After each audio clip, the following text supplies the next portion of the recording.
So ito po, Si Yana Feli, nagwawalis sa harapan, no? And naka-video siya. And meron na siyang nakalagay na mic, na mayroon na siyang mic dito, no? And all of the sudden, maya-maya, ilang minutes, tumitrada, pumasok si Ate Ansing. And kunyari, gulat na gulat sila, no? Gulat na gulat sila na dumating si Ate Ansing, oh,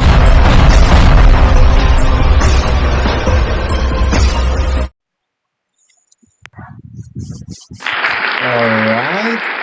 So, another content, another upload. Bago ko po simulan yung gagawin kong reaction, lilinawin ko lang po dito sa video yung gagawin ko na ako po ay hindi naninira, hindi po mga away or whatsoever that you might think, no? Ito po ay reaction ko lamang doon sa aking mga napapanood at mga napapansin, no? Ngayon, kung ito man ay inyong questionin, please leave it on our comment section. Okay, bakit ko to sinasabi? Dahil dito po sa content na to, may gusto lang po akong bigyan ng pansin. Kasi nung napanood ko yung live ni Daddy Frankie about dito sa kanyang year-end live stream, mayroong nababanggit kasi doon na parang may isang nangbabash daw kay Daddy Frankie na isang reactor. Okay, so as I scroll my YouTube, may nakita akong isang reactor na nireactionan yung sinabi ng reactor. Medyo magulo. Yeah? And I will not mention the name of this sinasabi. No, na sinasabi hindi ko sinabi na basher. Pero para sa akin kasi hindi ito basher. Reaction eh. So he just reacting on what he saw. Okay, nililinaw ko lang po. And it doesn't mean na sinisiraan niya na. Ayan po ang pagkakaintindi ko. Okay? Opinion niya po yun. So, let's respect it. Now, we saw something, we tell him. No? We tell him with our own explanation and evidences. Di po ba? So, yun po ang magiging laman ng reaction ko na to. At mismong si Daddy Frankie ang sasagot. Actually, hindi ko makita yung video. Normally kasi, through title, pag sinearch mo yung title, lalabas yung video na yun. But in this case, hindi ko makita. So, it's either ni-remove or inhibit. Okay?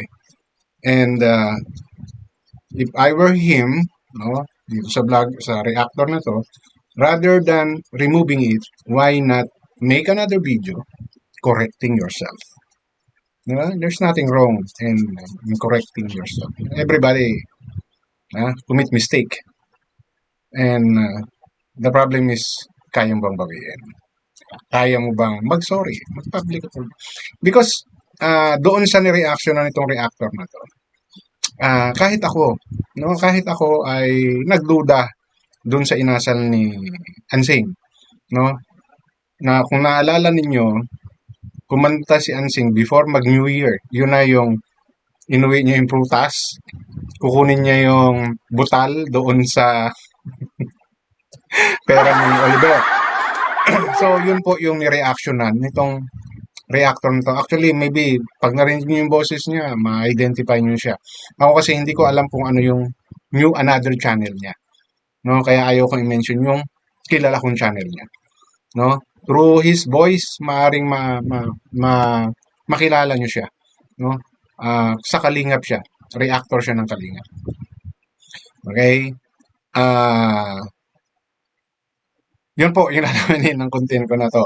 And bago nga po pala kayo sa aking channel, please don't forget to like, share, and subscribe na rin po. Ipakihit ng notification bell para maging aware kayo sa aking mga upcoming content. Any comment, suggestion, recommendation, leave it on our comment section. Okay? Issue lang po tayo. Wala personalan. So, allow me to play, no, yung part. Kasi, ipaparinig ko lang sa inyo yung mismong nanggaling doon sa isang vlogger din na nag-react dito sa sinasabi niyang parang binash, no, si Daddy Frankie. Parang ganun. So, ipaparinig ko lang po sa inyo yung boses. No, hindi ko na po ipapakita kasi iba po eh. Iba yung reactor na nag-reaction. So, hindi ko kasi makita talaga yung video na. That's why I'm speculating na it's either private, binago ang title, or dinilit niya na, no? Okay, for those who may know kung ano itong sinasabi ko or kilala nyo, no? Please leave a comment in our comment section. Ang inuulit ko, hindi po ito paninira. Ito po ay pagkokorek lamang ng naaayon doon sa talagang nangyari. Okay? So, allow me to play that portion. No? Pakinggan nyo na lang. So, ito po,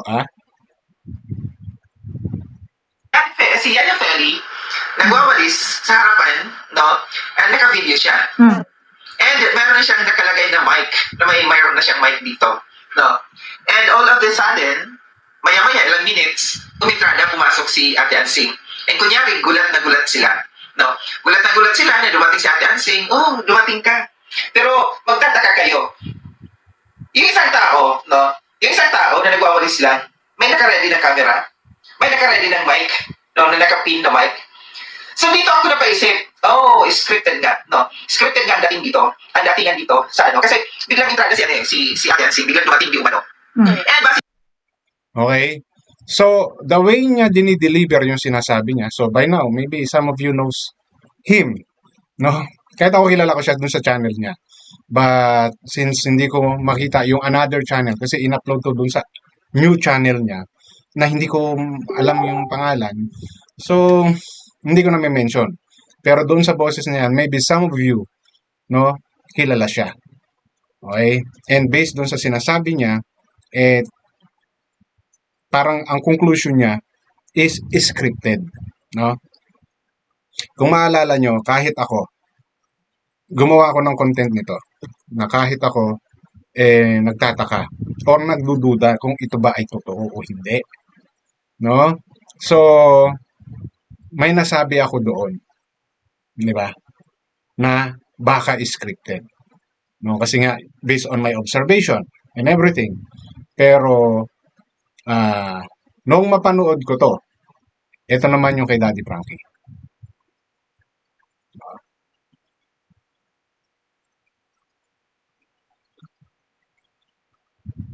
Inyo, bago dumating si Nanay Ansing, nag-message na po yan kay Ate Feli. Kaya alam na ng aking mga tao na darating si Nanay. At saka sa mga hindi po nakaalam, may nagsasabi pa na bakit may video agad. Mga kababayan, bago po makadating ang tao dito sa amin, kasi may gate na po ang bahay.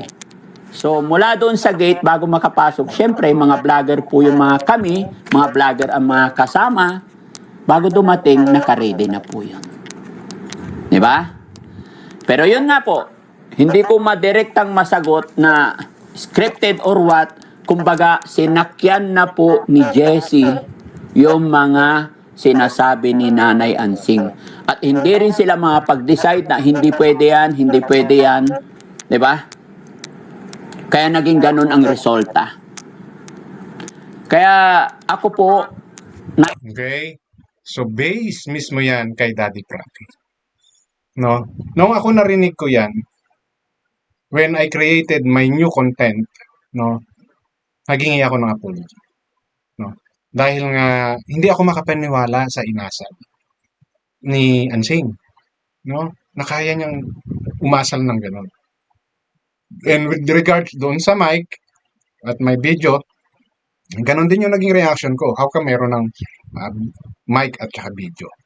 So, when Daddy Frankie explained it and when I saw some of the video ni Daddy Frankie na malayo yung pinaka main gate bago makarating sa bahay nila. And tumawag pa nag-message ni Nanay Ansing kay Ate Feli. So, I think these are the things na baka hindi nakita ng vlogger. Maybe when he created that content, nag-base lang talaga siya dun sa nakita niya, no? So, can we blame him? Can we blame him? Di ba? Is he bashing Daddy Frankie? For my opinion, no. He's not bashing. He based on what he saw, what he thinks is correct, at nagbigay siya ng opinion niya. No? Ngayon, sa pagbibigay niya ng opinion na yun, pwedeng tama, pwedeng mali. Pero, since nagpaliwanag ng ganito si Daddy Frankie, no, as a responsible vlogger, I'm not saying hindi siya responsible vlogger, no, para sa akin, he need to correct yung mga sinabi niya. Kasi ako, doubt ako sa inaasal ni Ansing, no? Kaya naiisip kong scripted. Okay? But, hindi ko rin inaalis na pwedeng totoo yun. Pero, all throughout that video, nung ginawa ko yung content ko na yun, talagang may doubt ako na scripted yun. Because of what this reactor saw or analyze, same thing doon sa akin. Pero nung pinaliwanag ni Daddy Frankie, lumalabas may punto na talagang bago makarating dito sa bahay niya, nakapag-prepare na sila. No, nakapag-prepare na sila ng mga kailangan nila. And katulad ng sinasabi ni Daddy Frankie, the rest of the questions at mga pinagagawa, hinayaan, sinakyan na lang ni Jessie at saka ni Yaya Feli. No. So, ang akin lang, no, doon sa reactor na yon, kung tinago niya talaga yung video na yon, well, it's his choice, diba? Choice niya yon. Ang sa akin lang, at least he should corrected. Kasi katulad niyan, may ibang vlogger na nakakuha. Kasi yung pinarinig ko sa inyo, recorded na yun nung isang vlogger din, no, na ni-reactionan. Which for her, pangit. Parang sinisiraan si Daddy Frankie, no? Pero para sa akin kasi, reactor siya, nag-react lang siya based on what he saw. And based on what he thinks is correct. Now, since klinaro ni Daddy Frankie yung speculation na yon, kasi nga, hindi lang naman pala ako nagsabi na scripted, marami pa, kinorek ko yung sarili ko doon sa mga sumunod kong content. Actually, meron ako. I don't know which one, no, pero yung latest yun sa mga content ko na nag-apology ako about that mistake I committed, no? Kasi during that time, it's my opinion. Di ba? Opinion can be wrong or right. You're just expressing what you think is correct para sa'yo. But since pinatutuhanan and logically speaking, pwedeng mangyari yung sinasabi ni Daddy Frankie, di ba? Vlogger sila dyan.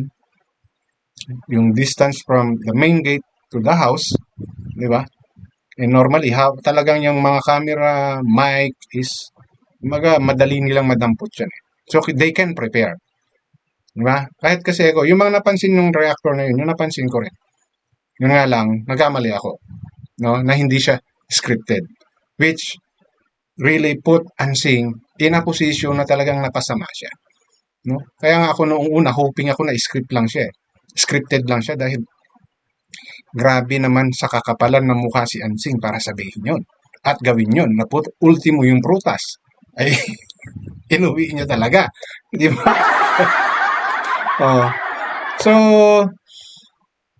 kung ako dun sa vlogger, you should created another video, okay, explaining and medyo humingi ng apology. Di ba? Wala namang mawawala dun eh. Diba? Para sa akin para sa akin, hindi kawalan yung paghingi ko ng apology because para sa akin kasi mali yung naging speculations ko. And I don't want to parang magsinungaling sa mga audience ko, no? So kung mali ako, aaminin ko. Parang yun yung kasi yung philosophy ko. It's not because nasabi ko na. Okay? So para sa akin, yung naging reaction ng reactor na yon na sinasabi nilang binash si Daddy Frankie, I don't think so. it's a criticism na for us to take it positive or negative. No? Unless talagang binanatan niya ng gusto si Daddy Frankie at sinabi niya na kaya ka lang gumagawa ng mga ganyang content dahil gusto mo magka-views. No? Depende yan kung paano niya sinabi yon. Pero based doon sa few parts, no, mahaba pa yun eh. No, mahaba pa yun. Kaya yun lang ang binigyan ko ng pansin kasi nga yun yung naging basihan niya to conclude na scripted yun. No? Yun yung mga nakita niya. Then, marami pa siyang paliwanag which ngayon tinatama ni Daddy Frankie. No, coming from Daddy Frankie, nasagot yung sinasabi ng reactor niya. Okay, ang inuulit ko po, hindi ito para manira sa kapwa ko vlogger. Ito po ay akin lamang pananaw na if ever na talagang hinide niya yun, no, para sa akin, it should not be the correct move. No? Hinayaan nyo kasi kahit pa paano, may views na yun eh. No? Why not create another video? No? And mag-sorry. Di ba? Kasi pwede mo ulitin yung, ito kasi yung mga napansin ko. And reactionan mo ngayon yung mga sinabi ni Daddy Frankie. Di ba? To correct yourself. Okay? So, yun lang po yung gusto kong i-share sa video na to. Katulad ng lagi yung sinasabi, issue lang po tayo. Pang personalan. Hanggang dito na lamang. Maraming salamat.